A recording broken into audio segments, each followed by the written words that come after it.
When we talk about engaged feedback, I think that's when we move from the traditional notion of feedback, which at its best traditionally is where the student receives comments that are to some degree useful from the academic, but they're still a one-way communication. They're usually in writing, and they have to be read, they have to be understood, and then they have to be acted upon by the student. Now, often many of those things don't happen. So the comments come too late, the students can't be bothered to even go and pick up the piece of work and read them. Even if they do pick it up, and even if they do read them, they can't see any opportunity to put them into practice, so they're not going to read them very carefully, and they're certainly not going to engage with them.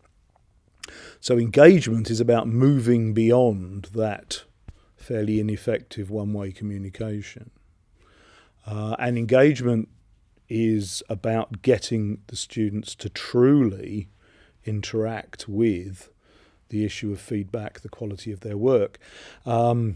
David Nicol from Strathclyde famously says that if we want feedback to be effective, we need to move beyond trying to make it a better monologue and make it into a dialogue. And I think this is a really useful concept. And he goes beyond that to remind people that a dialogue, strictly speaking, is more than two people. It's not about making it a better conversation with the member of staff, which would technically be a duologue. It's about a wider, broader conversation. So it's student with other student. It's about a community discussion around standards, around what the criteria mean, etc. So engaging students with feedback, it's not new. I mean, everyone has undoubtedly heard of and maybe even had a go at self-assessment, peer assessment, etc. But it's about doing those things in a systematic and concerted way from day one when the students arrive. So it's about using marking exercises, getting students using criteria, talking with other students about what do these criteria mean, is this a good piece of work against that criterion, etc.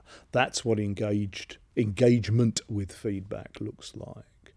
And it links to that third purpose of assessment, in that it's not only going to make the students' work better because they understand the criteria, it's going to give them those skills, help them develop those skills, the sustainable assessment, the assessment literacy, which they can then build on and take with them.